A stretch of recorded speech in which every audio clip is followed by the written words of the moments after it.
OhioHealth. Bob McElligott and Jean-Luc Grandpierre with you from the OhioHealth Ice House here at Nationwide Arena. The Blue Jackets on their final day on ice, and a little scrimmage just started exactly 1 minute ago. And the Blue Jackets coming in, and Team Blue winds up with the early lead. Scooping up the puck, Alexander Texier buries it behind Elvis Merzlikins. And that's how they get on the board. We got on just in time, didn't we, Jean-Luc? Yes, we did. And Alexander Texier started early on that first lineup, but he's looked really, really good with Wenberg. And there he is on the scoreboard. 1-0 Team Blue already. These guys are just playing running clock here. Again, they went through special teams practice prior to starting this scrimmage. And as I said, this is going to be their last day on ice. Tomorrow they were supposed to be on tomorrow morning. Now they're not going to be on tomorrow morning. They will leave early afternoon on Sunday to go to Toronto and enter the NHL bubble, and then their practices next week will be in Toronto. They've got that exhibition game against the Boston Bruins on Thursday, and the series against the Leafs starts on August the 2nd. Shot from the high slot gets tipped over the net, and the Blue team going to try to clear it out of their own zone to make line changes here so they'll have a chance on the breakout. Jackets took some time work on the special teams before this scrimmage. It was really interesting to see the combinations there as well, Bob, huh? Yeah, it was interesting to see what the thought process is, and of course that can change and probably will change minute to minute, shift to shift, game to game. But yeah, got that work in, which tells me they don't plan on, they're not going to call penalties during this game. They're just going to play. That's why they got their work in early. Yeah, Jared Bolliger took a little grief from the players already today. Corpy complaining about an icing there coming from Elvis, as you saw. But yeah, he's a good coach, not the best ref. Let him play. That's right. Let him play. That's what makes him the best. He didn't like when he played on the line that he played on. He didn't like the stoppages so much, unless he was busy fighting somebody. So he always wanted to play, and he'll let him play here today. Yeah, typically as a Fort Liner, that any whistle means you're going back to the bench anyway. So you don't like to hear whistles. Exactly. Blue team has got the only goal in this game so far. Team White unable to bring it through the neutral zone as that one gets broken up. And a battle over in the right wing corner. Now picked up and going to be moved to the middle. Boone Jenner dishing on the left side.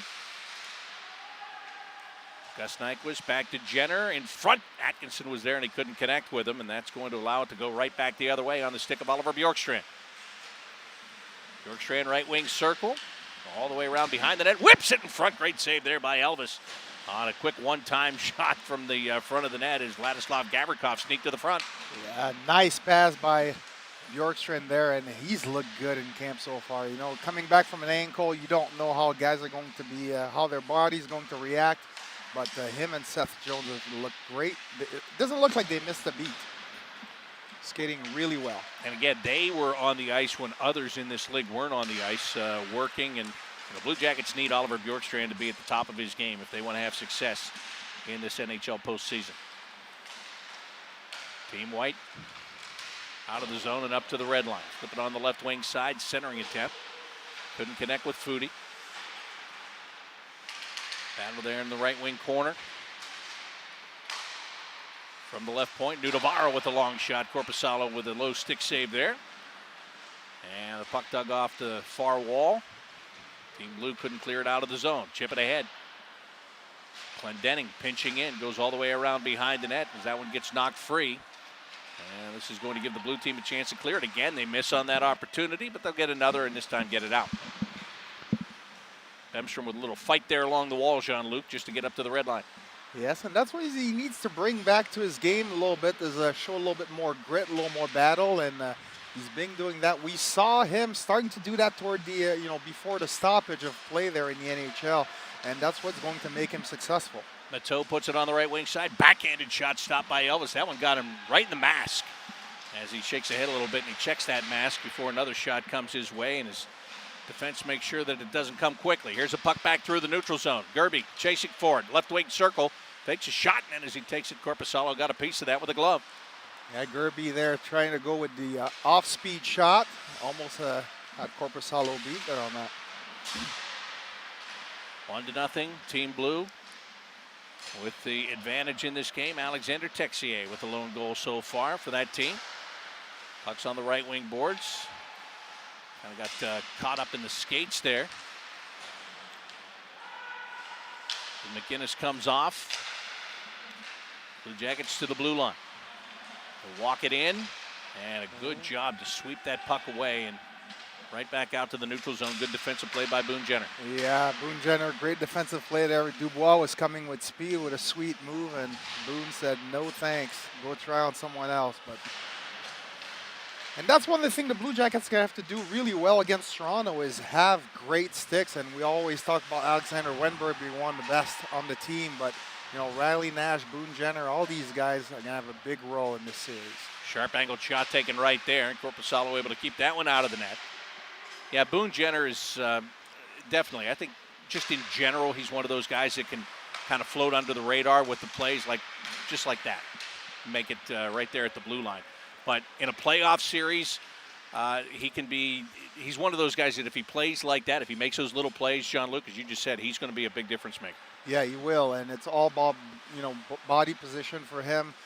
We've seen him a lot killing penalties in the year past with Josh Anderson. It seems like they always found a way to get on a breakaway one way or another, and that's what makes him a good player. He's smart. He's not the fastest, but always in good position.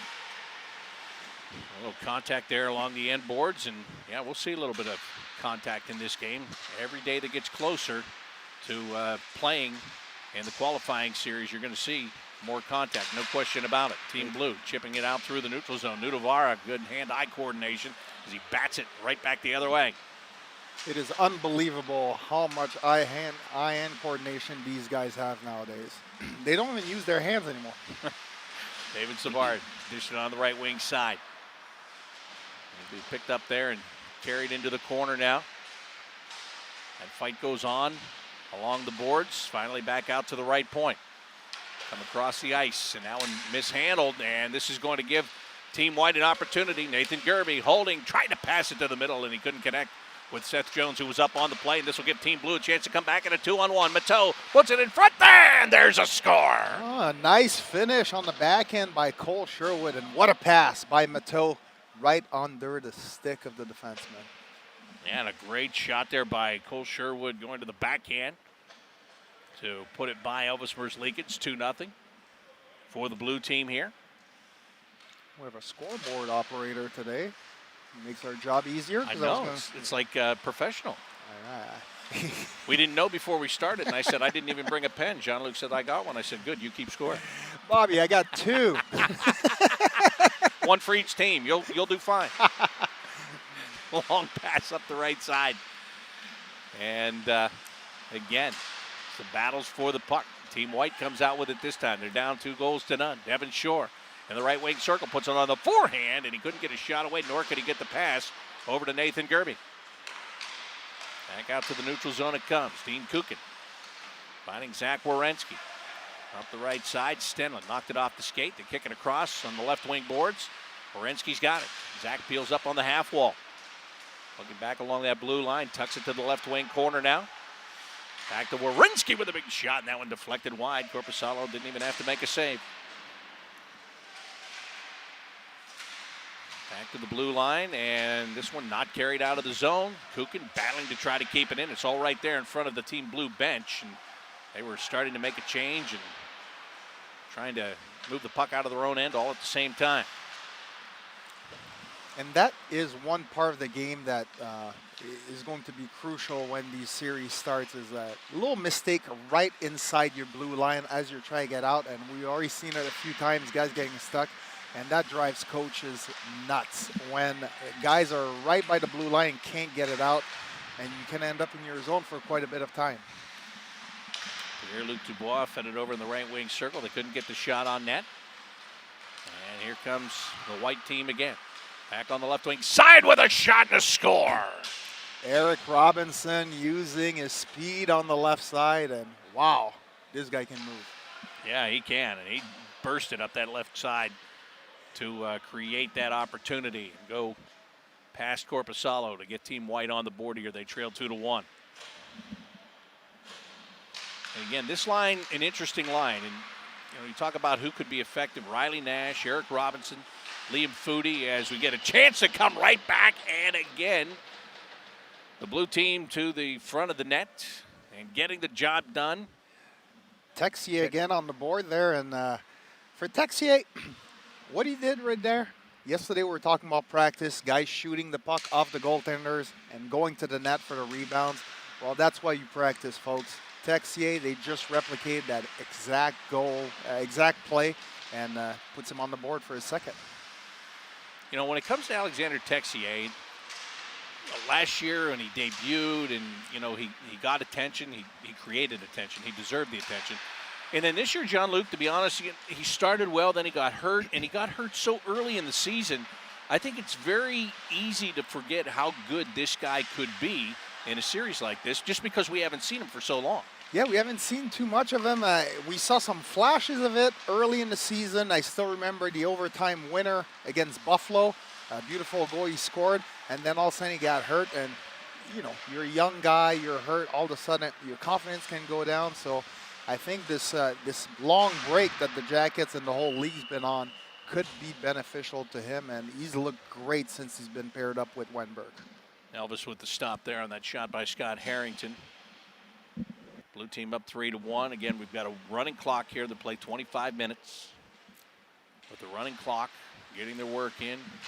John Tortorella's up in the stands here. He wants to see intensity. He wants to see the work ethic in this final day on ice here in Columbus before the team moves on to Toronto to enter the NHL bubble. White team will try to break it out. Seth Jones carries it toward the red line.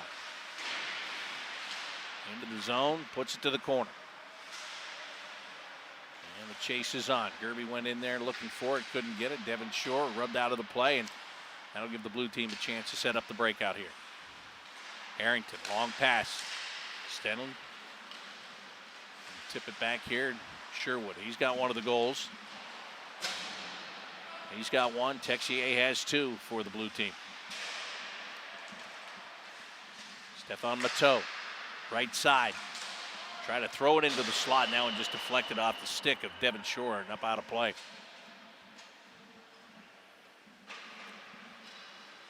Well, Scott Harrington was just looking to get it in there and get a deflection. Unfortunately for him, he got the deflection off the wrong guy, the other team.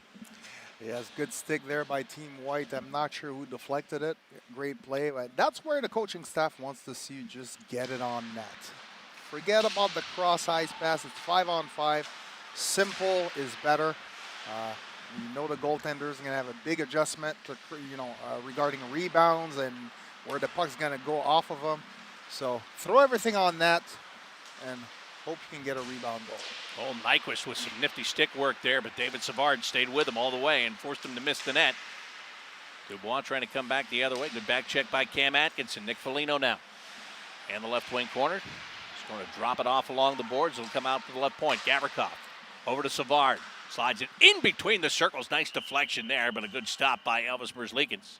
Nice little play there by Savard off Bjorkstrand's stick. And Elvis stays with it. Well, let me take back what I said. Sometime you can do that little play. It looks good. And but this play here that Savard just did with Bjorkstrand, one of the best team in the league at doing that was the Vancouver Canucks. I don't know if you remember the last game the Canucks played here. I think they scored about 3 goals that way, just tipping everything from the point. And they were like really slight redirection, but extremely hard for the defensive team to adjust to. And Oliver Bjorkstrand, one of those guys, because he's got such good hands, he can redirect that puck and he can find those openings like that. So, yeah, those are good plays, and sometimes they're better plays when you consider who they're trying to get it on the stick of, right? Exactly. Like if it would have been you when you played, that would have been a fantastic play. You got soft hands. I've seen them. You've seen them on the golf course, right? I've seen them on the golf course. Those soft hands of stone you have on the golf course. I've seen them. Sandpaper smooth. Texier looking for the hat trick, not getting it there, as Elvis is able to make that stop on him. And that's a good example right here, that play. Texier puts the puck right in the middle of the body of Elvis, and when the goaltenders are on prime shape, they kind of gobble up that puck and eat it with their stomach, and there even there, Elvis at the fight there as he gave a little bit of a rebound.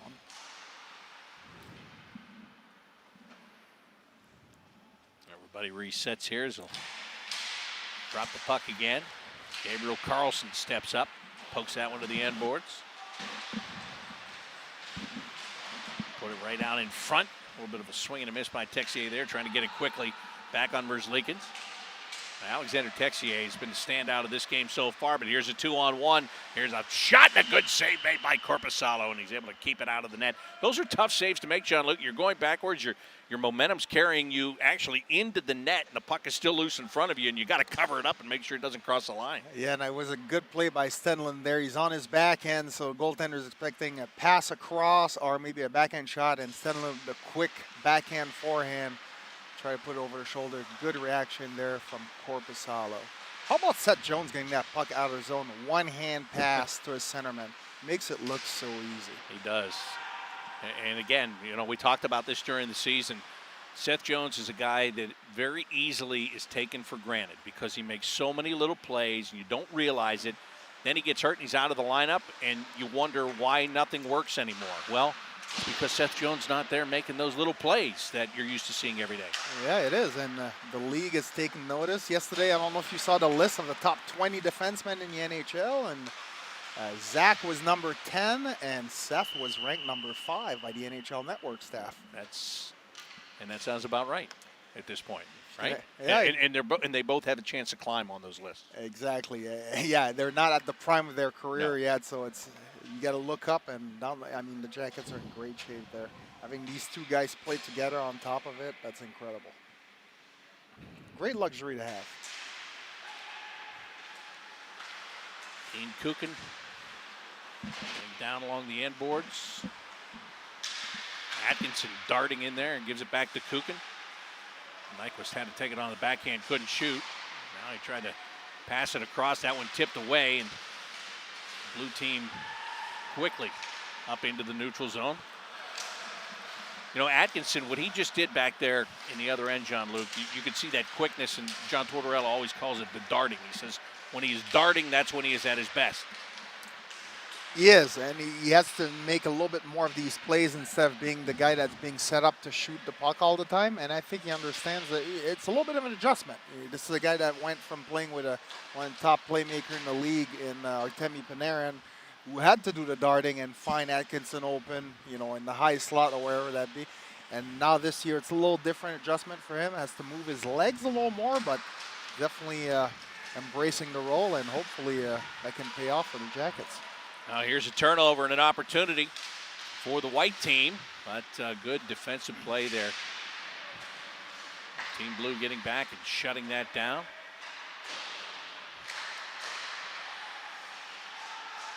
Bouncing puck, bottom of the left wing circle. White team digs it out. High slot, it comes down low and couldn't connect on the pass. Good thought by Liam Foudy, just couldn't get that puck where he wanted it to go. Yeah, he had Robinson open there in front. Looked like it skipped right over his stick. It's an interesting line combination with Robinson and Nash. And, you've got Riley Nash with speed to burn on the wings. Oh yeah, not Riley Nash, probably not the fastest guy on this team, but he's got the two fastest wingers on the team, in Robinson and Foudy. So that's going to be a nice matchup, and I think John Tortorella will not be afraid to put that line against any line against Toronto, as you get plenty of speed, like you said, on the sides. Seth Jones, good hustle to keep that puck in at the left point. Down around to the right wing corner. Stenlund takes a hit there. Loses control of the puck. Bemstrom brings it up. Can't find an opening, so he just dumps it in from the red line, and the blue team will go for a line change. Under 5 minutes to go here. Blue team with a 3-1 lead. Alexander Texier, a pair of goals. Nice chip off the wall by Werenski in front with a backhanded shot. Corpusalo getting a skate on that. Now Harrington trying to get that puck moving and get it out of the zone, and the blue team's able to do that.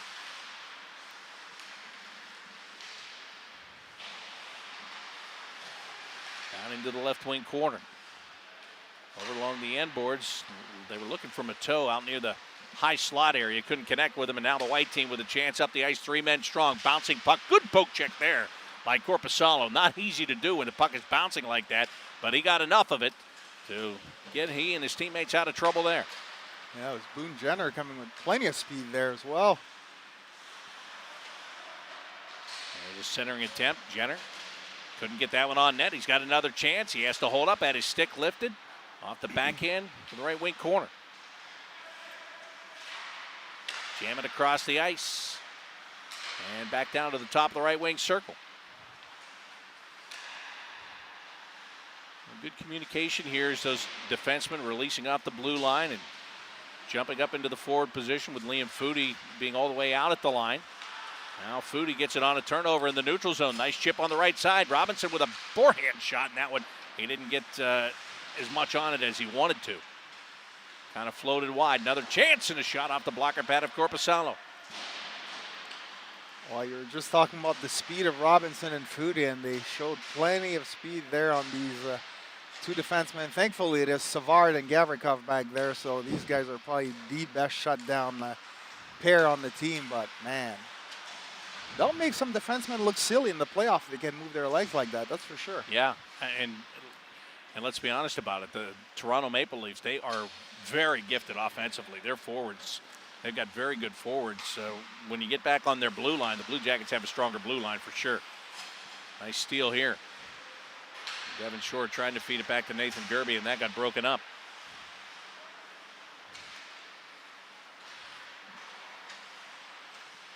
Blue team up by 2 goals here. Puck in the neutral zone, and Devin Shore will play it back to Seth Jones. Here comes Seth again. Carries it over the blue line himself. Doesn't leave it for Gerby. Chips it to the corner.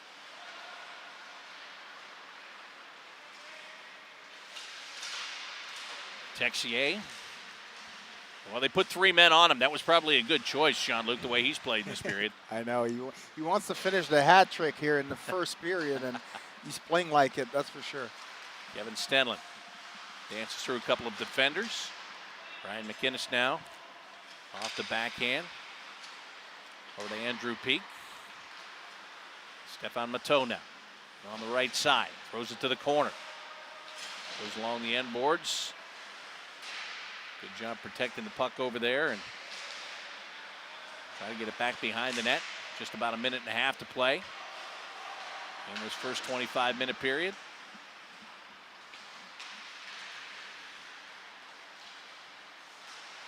It's dug out again.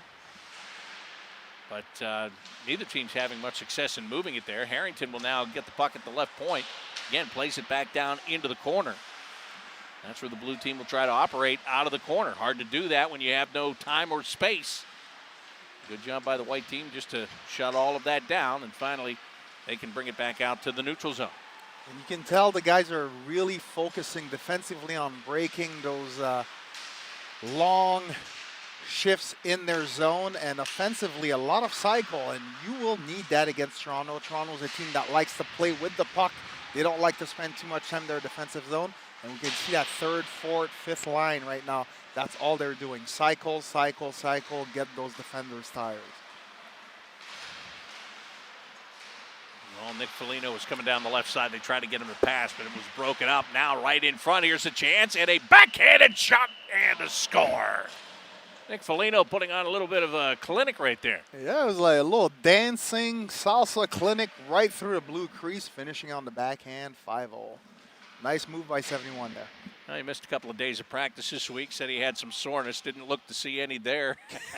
He looked great right there on that shot, and that's how this is going to come to an end with the blue team leading by the score of 4-1 over the white team. And this has been, Jean-Luc, so far in this, it's the blue team has been dominant. They've spent a lot of time. They've had the better scoring chances. They've capitalized on them. Yeah, more shots on net, more goals. I think, they've looked really sharp so far.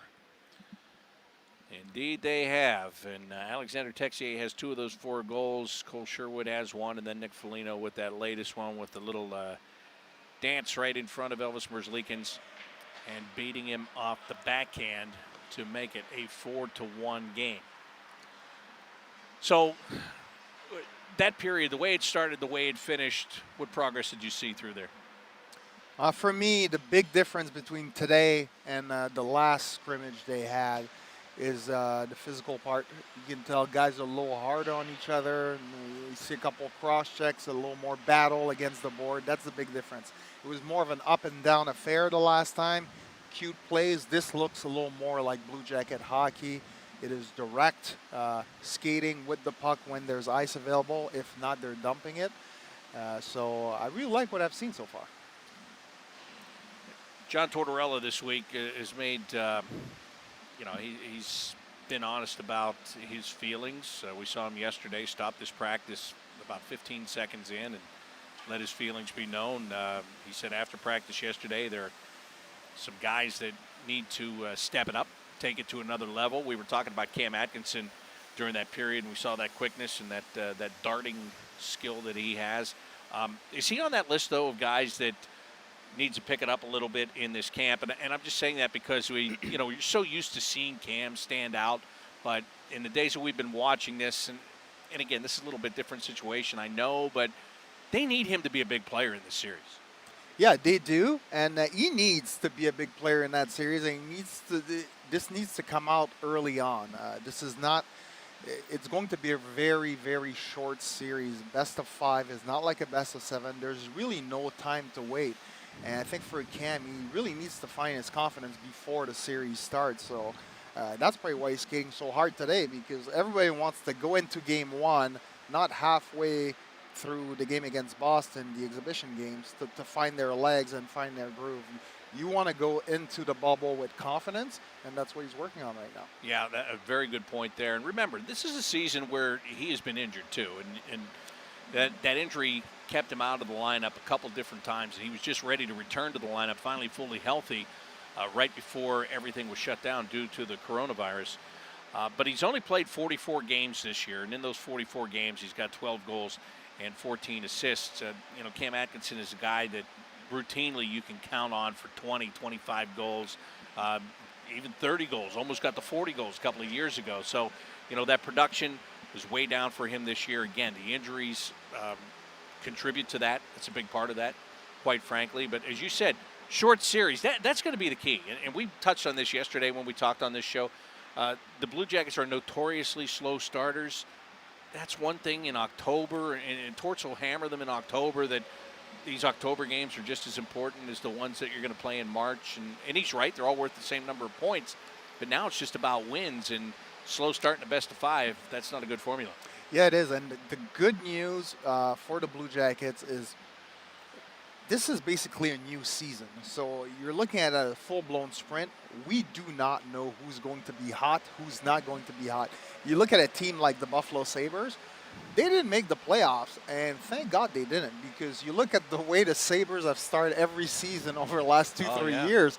They just win. So it's going to be unfamiliar territory for You're right. everyone. If they awarded the Stanley Cup in November, they would be right there. Every year, right? Yeah, especially the last 2. And, I know what I found funny about that this year, to be honest with you, is last year they did it. Didn't they win 10 in a row at one point last season, Yep. I think, early? 10 or 13, yeah. And then again, they missed the playoffs for an 8th straight year. And then this year they got off to that hot start again. And I remember going there, and we were there in the preseason too, and I said, why are you getting excited about this? Did you not see this play before? Already, yeah. And it turned out the exact same way. Yeah, so it doesn't matter what kind of team you have. Nobody really knows how each team, each individual will react as this series progresses. So hopefully the Jackets can really find their legs early on, because, again, you get down 2-0 in this series, it's going to be really, really hard to claw yourself back into it. Yeah, it is. Extremely hard. And you're going to be playing every other day. There's going to be back-to-backs in this too. So, when you just had 4.5 months off, to talk about a fatigue factor is kind of ridiculous until you look at the schedule and see, well, 4.5 months off, then you had a 2-week training camp, and now you're going to play, 5 games in 8 days. Yeah, it's very possible they may come down to that. And, Jackets are off tomorrow, so you can go all out today, spend some day with your family before you leave on Sunday. And John Torella, I think it's a great schedule he put together there for this camp to really have these guys be able to spend the day with their wives, kids, girlfriend, etc. before they leave for the bubble, and hopefully they're in that bubble for a long time. Yeah, and again, these are the things that John Tortorella is really good at: the mental aspect of the game and the motivation and all of those things, and setting up these camps. And we always talk about his regular camp, how he sets it up with a heavy skating, and guys, maybe he would get mad at me if I said this to him, but maybe some of the slow starts is because guys are exhausted when training camp is over. It is. It is. It really is, because what he's doing in camp is he doesn't care about the October, maybe November start. He wants these guys to bond over pain and really push their limits and know what the threshold is where you have to quit, which for him, there's no quit ever. But we saw that in the latter part of the season as guys were getting hurt and guys were down, and it's like you lose all your top players, you lose a bunch of guys to free agency, but that attitude was really implemented in these guys, and it showed at the season progress this year. How many coaches like that do you think are really left in the National Hockey League? If you think about it, really. There's not too many. There's really not too many, but I think you'll see a little bit more of that kind of coaches. Again, listen to him talk about getting Coach of the Year recognition, and he automatically redirected it to his players and his coaching staff. And when you look at John Torella, he's almost more like a manager than a coach. Right. He doesn't run the power play. He doesn't run the defensive pair. He lets Manny Legacy deal with the goalies. His defensive coach deal with defensemen. He's got a special team. He brings in Paul McLean for the power play. He surrounded himself with a bunch of really good people, and he let them run the show. And John Torella basically just gauged the temperature in the room, on the ice, and that's what makes him a successful coach. He surrounds himself with smart people, and he just manages the team, the attitude, etc. Yeah, and again, when you say you're going to see some more of that, the only reason I have a hard time believing that is I don't know if the young coaches today can do that the same way. And Torts is not he's a throwback and he's an old school guy, but he's had to adjust. But you still have guys like Barry Trotz, obviously, as a guy. Yep. He's not the heavy-handed guy that Torts is. I mean, everybody loves him, but he demands accountability. Lindy Ruff is back in the league as a head coach. Mm-hmm. Now, that's a guy that you know from your time with the Sabres, so maybe he falls into that category as well, right? I would think Lindy Ruff would fall into that category as well. I think he definitely adjusts his coaching style through the year. That's what you need to do to survive. But again, I think it comes back to surrounding yourself with really good hockey people that will have your back, right? Yep. There we go. There's the encouragement from the fans that have lined up outside the windows of the Ice House today, and they brought their signs with them, and that's good to see. When we walked in from the parking garage today, I'll be honest with you, we saw a couple of people here at times, but I wasn't expecting as many people as were out there today. But everybody was happy and saying hello, and they were glad to see us, which tells you how long hockey was gone. Yeah, and they were even glad to see us. I know, exactly. Some of those fans are probably watching right now or listening to us. Let's see if they wave. Oh, no, there's a delay, so they won't be able to wave. Right. Yeah, definitely brought some signs. The wave in 7 seconds. 7 seconds. Wave at me if you can hear me, guys. But it is good to see them out there today on a Friday afternoon. So the Blue Jackets have their last home practice. Let's face it, they're not going to be back in this rink until training camp. And when is that going to be? As it stands right now, sometime in November. It's almost hard to believe. It'll be maybe another 4 months before they're in this building. But right now it's time to get back to action as Korpisalo shuts down that shot with a quick glove save. His team is on top here, 4-1. Team Blue. Good game for Corpy to get some confidence back. I don't think he's been all that successful so far in the scrimmages, which basically mean nothing, but I'm sure it's definitely not gonna hurt for him to win one tonight. Yeah, I'm glad you said that, because I've talked to others, and seen things written, social media and elsewhere about the, how great a camp that Elvis is having and Corpy is struggling, and I've thought the same thing. Look, no offense, but until you play against the Boston Bruins in that exhibition game, and when you're playing like against another team and not against your buddies and all that, then I'll start to put a little bit more stock in it then. Yeah, I think for the goaltenders, there's so much adjustment that needs to be done. Being back in there, you cannot judge anything from practice or from these scrimmages. Actually, even when it starts, it's whoever's hot at the right time. It doesn't really mean anything about one or the other goaltender, whoever gets to that. Yeah, and you got two guys that can do it here. So, they can go either way. If somebody's not getting the job done, they'll just go to the other guy. Now, with all of that being said, it also wouldn't surprise me, knowing the way that John Tortorella coaches, if the message hadn't been put to Jonas Korpisalo that you need to step it up a little bit in these practices.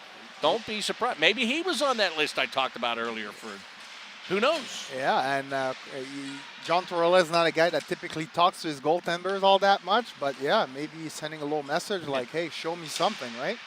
Well, he doesn't talk to him, so he says, but he has people that does if it's not him. Right? Yeah, I know. That's part of the deal. Exactly. Adam Clendenning. Gerby jumped out of the way, scooped it off the wall, misses on the backhanded shot. Clendenning keeps it in. Off the wall, Jones using that reach to keep the puck in the zone.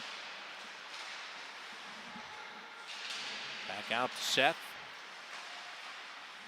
No shooting lane. Well, he made a shooting lane. Got it in there, and that one tipped by Stenlund, but Korpisalo right on it.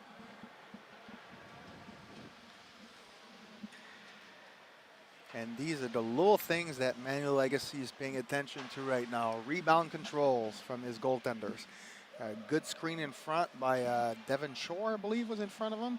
And being able to control your rebound and when you're being screened is a key. That's when you know that your goaltenders are sharp.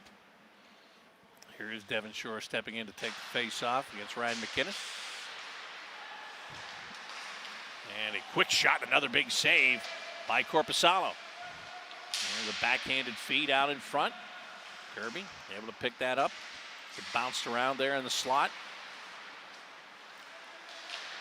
Another one jammed toward the front of the net. Shore couldn't get it steered right onto Korpisalo. Well, you can see that the white team's trying to turn it up a little bit here, Jean-Luc. They are down by 3 goals. And, this line, of course, this line's trying to turn it up because they're looking to create an impression. Gerby and Shore and Stenlund, they're not in the mix right now as far as the playing group. So they want to make sure that this last on ice here in Columbus is one that leaves a good impression. Yeah, right now they literally are probably, I'd slate them as the 5th line right now, these guys. So they want to open some eyes and maybe try to sway the coaching staff to put them in one of those top 4 lines, and all big contributors to the Jackets this year. I mean, Devin Shore came in late in that Sonny Milano trade, but everybody knows about Nathan Gerby and Kevin Stenlund. Now, we were talking about Cam Atkinson while they resurfaced the ice, and I like this line that he's on here with Nyquist and Boone Jenner. That could set up fairly well for him, to be honest. Yeah, it could, because Gus Nyquist is a sneaky playmaker. Here he comes right now. He's not sneaking. He's right to the front of the net, and Korpisalo sells out, and Gus lost the puck. He made that decision early, Corpy did. Yeah, he did. I said sneaky playmaker, not goal scorer. It's a good thing you had him categorized properly. Well, both teams trying to dig it out of that corner. And rolled up the near wall here. The blue team is going to be able to break it out. Pierre-Luc Dubois. Haven't even mentioned him, but we talk about guys that could be big factors in the game. He could be a big factor. He ended the regular season with 17 goals. He didn't get to his 20 because they didn't finish. But this guy's been, in his 3 years here, has been about as steady as you can be. Yes, hasn't missed any games actually for the Jackets. He's the Iron Man right now for this team. He's a guy that needs to play angry, but with a leveled I guess he needs to play angry, but not too angry. Like because angry and control, you mean? exactly. And this is a guy, when he gets frustrated, you can see it. And sometimes it's going to turn into him just turning it into what I like to call beast mode. Yep. And he will go through people with the puck and make some big plays. But sometimes it leads to indiscipline. So for Pierre-Luc Dubois, he just needs to find that right balance. Again, that white team spending a lot of time in the offensive zone here. And they've done that with several lines now, as the blue team has struggled to get out of their own end and create pressure in front of Elvis Merzlikins. Emil Bemstrom will try to do that now. On the right side, and that pass was behind Alexander Winberg. So that stops that would-be rush. They'll get that McInnes line back out there again. Cole Sherwood. He's got one of the 4 goals. Bouncing around in the neutral zone. David Savard just wants to settle things here. Pass by Gavrikov off the mark.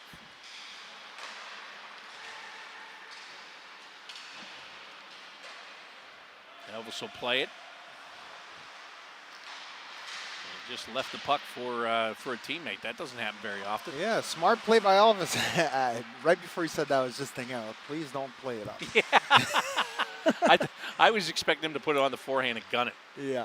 Off the glass or up the wall. He's definitely learned the hard way a few times, but he's gotten so much smarter with the puck, knowing when to leave it, listening to his defensemen, and helping them when they need help. Well, you saw Seth Jones right there, just gliding right to the front of the net, and he got a piece of that puck. Korpisalo was able to keep it out, but Seth engaging offensively. That's what they will need him to do. I mean, that's a big part of his game. We didn't see as much offensively out of him this year as we have in the past. He had 6 goals, 24 assists at the break. Yeah, he's a guy that has, as he got paired up with Zach Werenski, he almost became the backbone there and said, hey, Zach, take the puck, do your thing, and then I'll just cover up behind for you. And then all of a sudden, as the season started progressing, we would see the two of them literally lead the rush, which was a beautiful sight to see. But I think he just needs to not be so afraid and just join the rush a little bit more. Because Zach Werenski's defensive skills. Oh, they pick up a goal there. The white team does. Jenner just lurking near the front of the net. Finally finds a puck that Korpisalo cannot stop. Nice goal by Boone there. Another rebound. And those are the Boone-Jenner goals right there. Dirty goals. Dirty goals in the blue paint. He's got a strong stick. When I watch him play, he reminds me of Bobby O'Leek. Remember Bobby O'Leek? Oh, yeah. Heaviest stick in the NHL. I could not lift that thing to save my life. Now, it was a wood stick that probably weighed about 4 pounds. But, man, that guy was strong. And that's what Boone-Jenner is in front of that. Strong, strong stick. Well, again, the white team in this period has spent a lot of time in the offensive zone. Pays off in the way of a goal. They're still down by 2. Eric Robinson right now finding Seth Jones. Couldn't get it all the way across the ice. And this is what the blue team is relegated to right now. Just throwing it off the ice, or throwing it off the glass all the way down the ice, because they haven't been able to get any sustained pressure. Yeah, the white team definitely turned it up, as you said, a lot. I think the blue team might be tired right now because there's been a lot of zone time for the white team offensively, and that blue team is basically just chasing the puck all along. Good moves there by Winberg. Gets it to the front of the net, and that one winds up in. Elvis doesn't even know it. He's looking for the puck there, and he just found it behind him. Cole Sherwood for a second there? Yeah. Yeah, nice little tip in front of the net. We were talking about the tips, and that one went short side. As I said, Elvis didn't even see it go up over the shoulder and wind up behind him.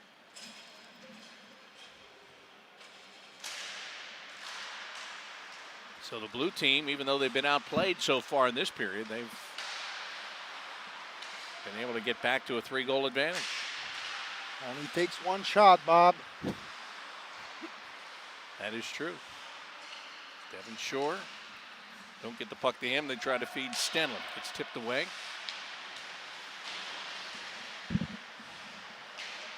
into the left wing corner, and blue team will attempt to break it out. Sherwood up the ice, so he was off to the races. And had it not been for a great defensive play there, he would have had a chance to go in one-on-one. Zach Werenski took that chance away. Try to get to the hat trick before Texier here. Yeah, it's a battle to see who gets there first. Matteau, back to Sherwood, tried to lift it off the backhand, didn't get any air underneath it. Now it's Werenski up on the play. Knocked off his stick. Good job by Foligno to leave it for Gabriel Carlson. Carlson on the left side, and that one gets shut down again. Oh, the white team playing not only good offense, good defense. Andrew Peak couldn't feed it in front. Here's a shot from the slot, and Elvis is there to look that one into the glove. Oliver Bjorkstrand coming in off that bench and getting a good scoring chance. Good look. Yes, and that's the thing with Bjork. He is so smart with his shot selection. He doesn't always try to pick the top corner. He likes to shoot it low, sometimes right above the pad and below the glove. And there, Elvis with a really hard save, because if he just puts his pads there, it goes over, and if his glove's a little too high, it's under the glove. So,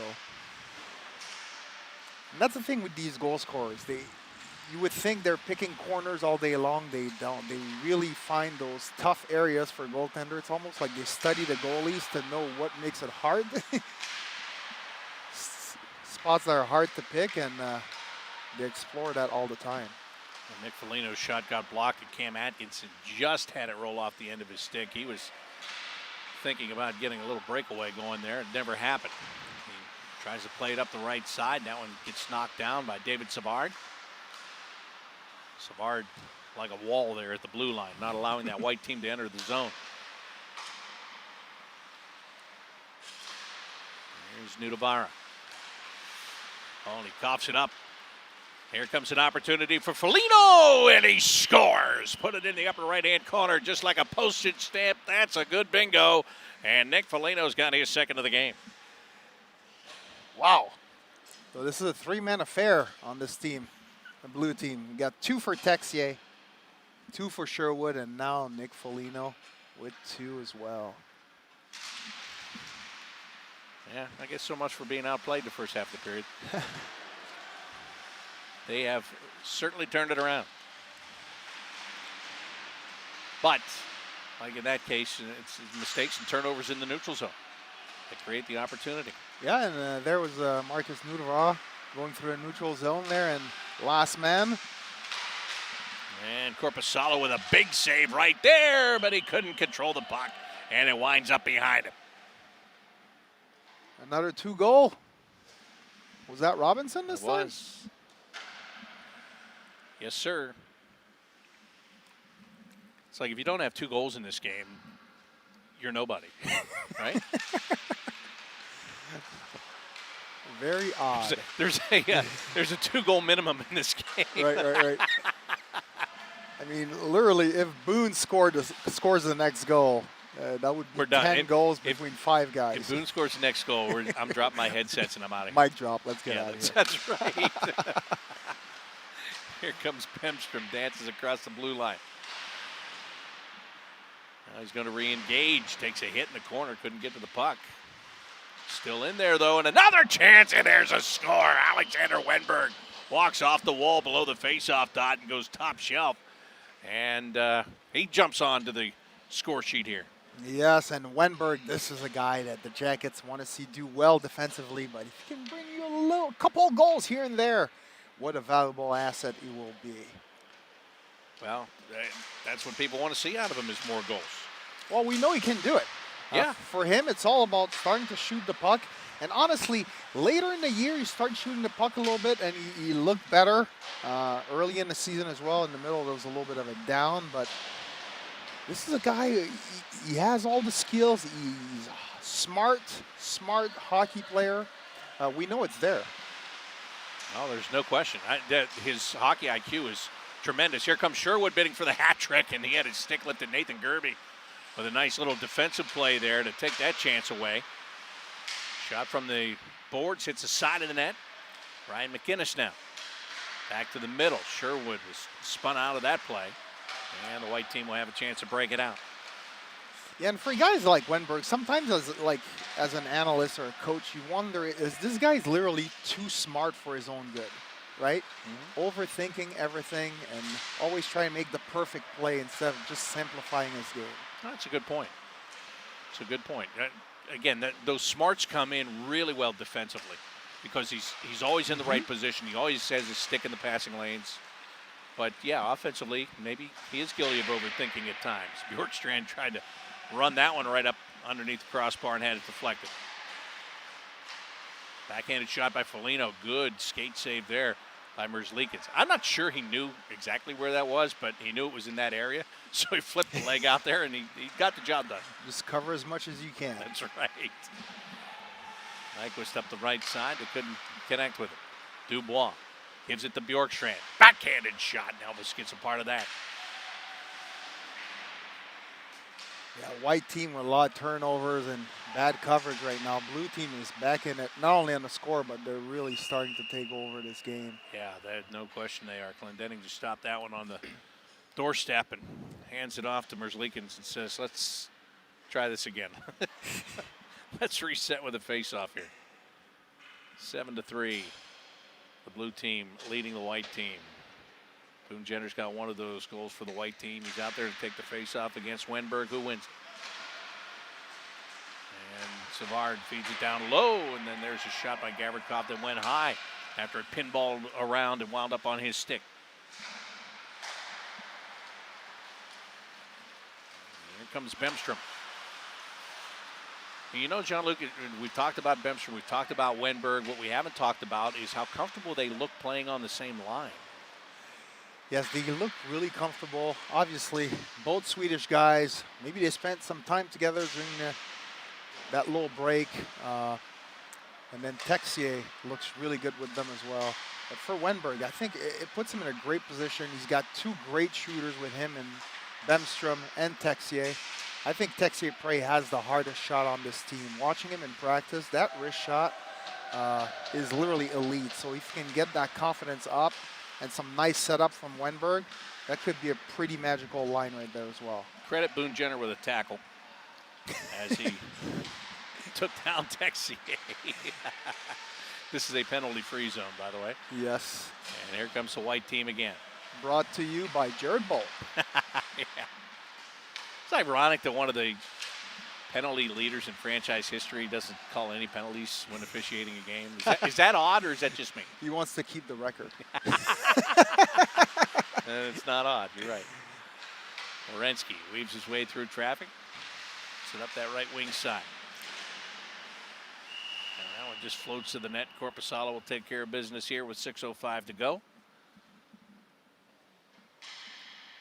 Scrimmage for the Blue Jackets. Tomorrow, day with the family, day with the friends, day to yourself, whatever you choose to do. And then Sunday on a flight to go to Toronto and enter the NHL bubble.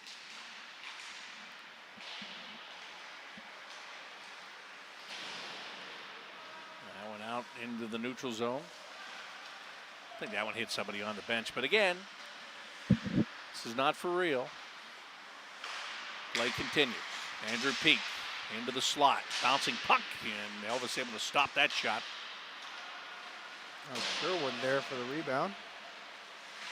And you see these defensemen, they're just routinely sliding it into traffic down there. Looking for bounces. And here's Korpisalo tracking that puck really well. Speaking of bounces, that one almost benefited the white team. Here's a shot, and that one goes off the crossbar. Just narrowly missing on that one by Nudabara. Yeah. Korpisalo will stop it behind the net, leave it for Andrew Peak. Peak getting pressure, plenty of it. Who else? Nathan Gerby. And Nathan Gerby does not want to be left out of the conversation on this team. He wants to be a part of it. And they're forechecking hard. Still in that zone is the lead forechecker here as the blue team sets it up behind the net. Peak, long pass up the left side.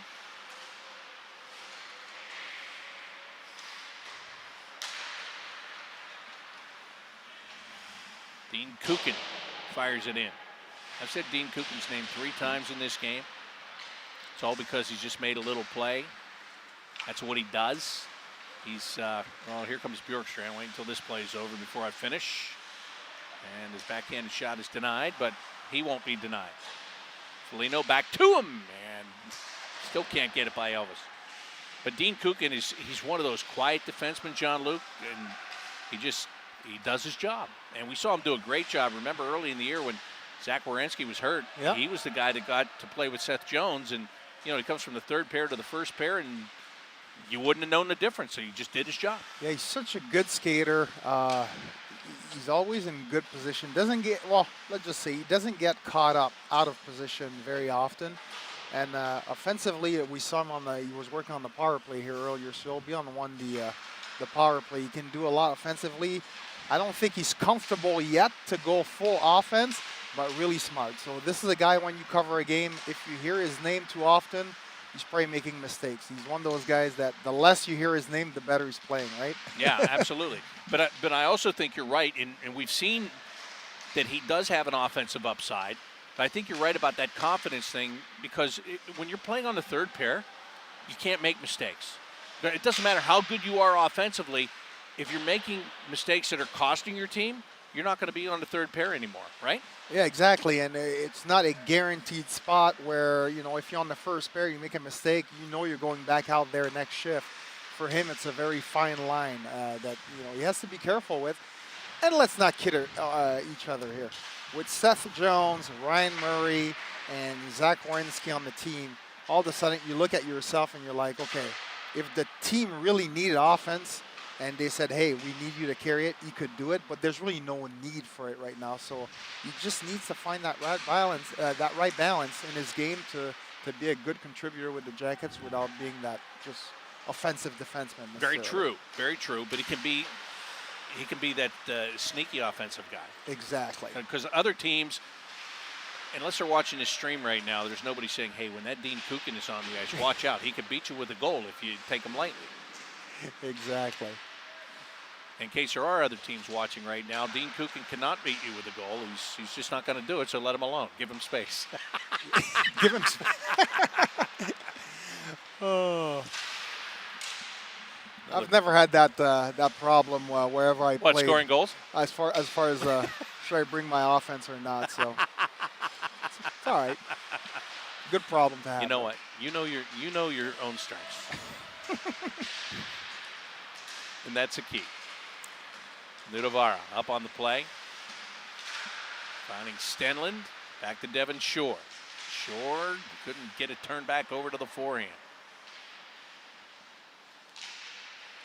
Sharp angle attempt there that doesn't get by Korpisalo. Rink wide pass.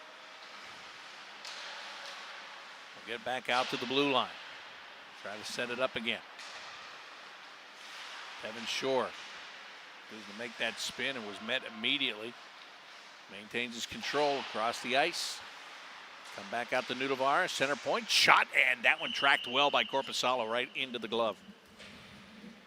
It sounds dumb to say this just on the surface, but if you can't see the puck, you can't stop the puck. And he's doing a really good job in this scrimmage, I think, with a lot of traffic tracking these pucks today.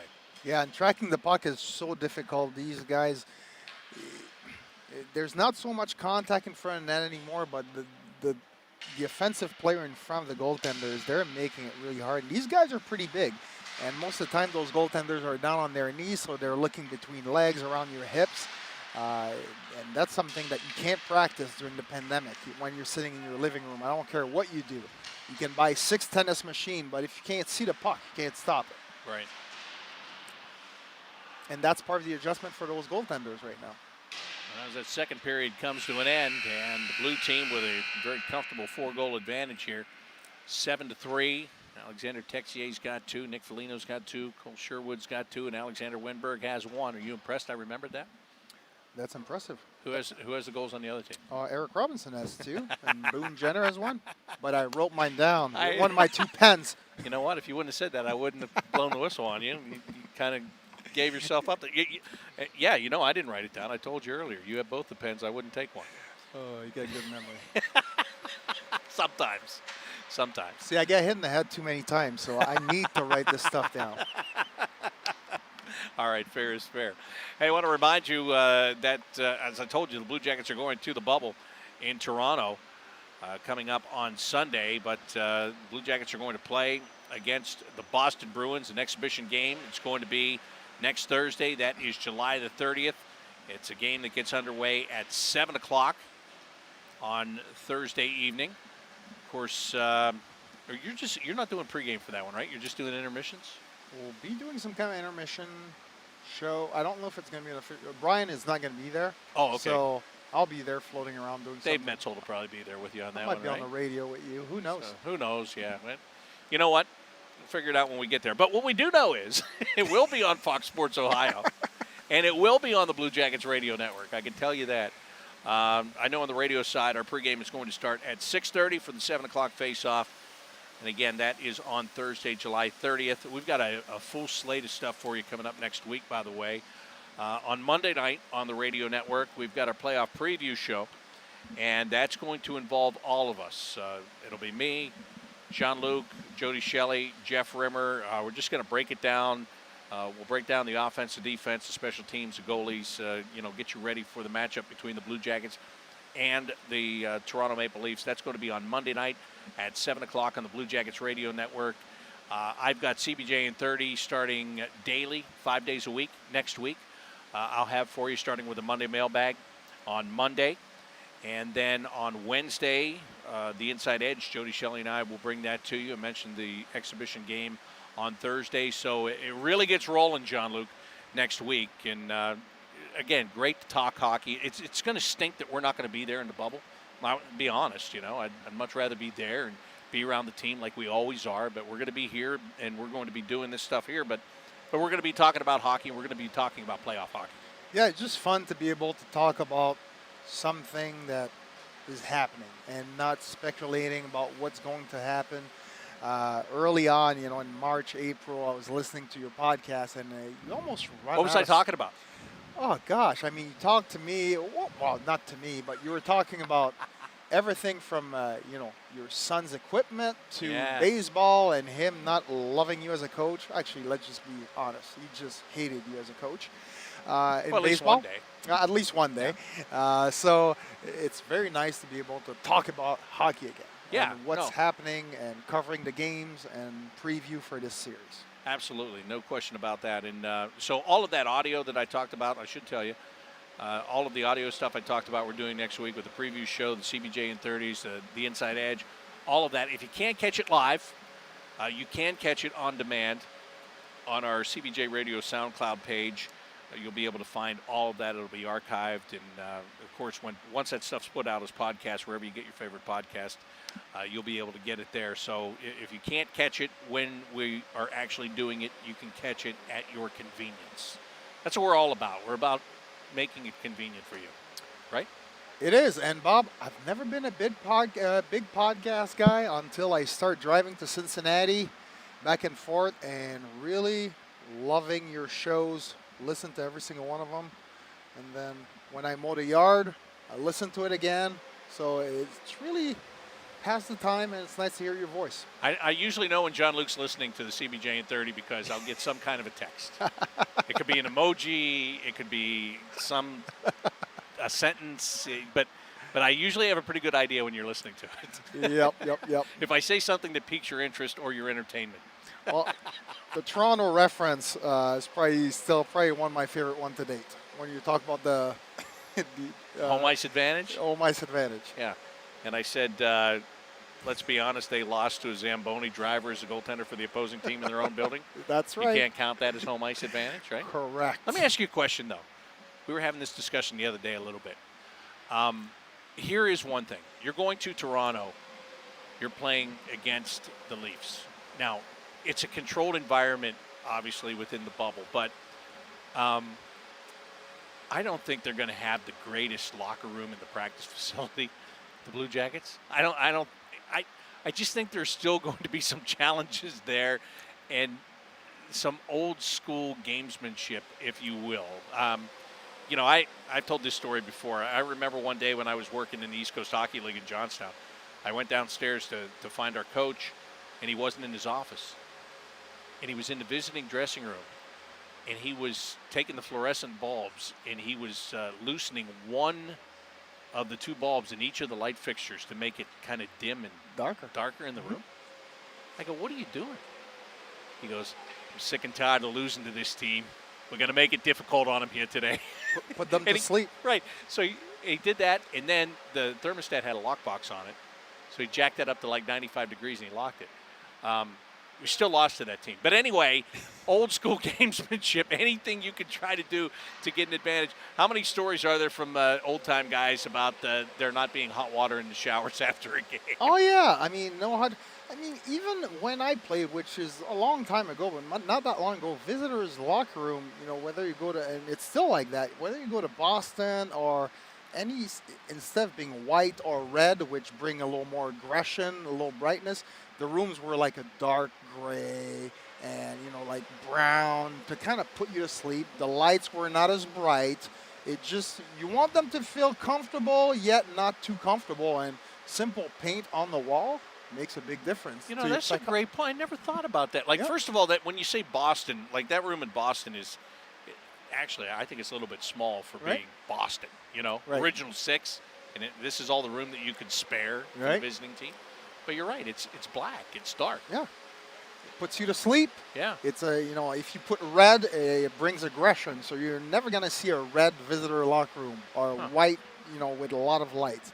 They want to put you to sleep. And wait a minute. Ours is. Ours what? The visiting room here is white and it has pretty good lighting. What's going on there? They need to paint it. Pretty simple, right? Yeah.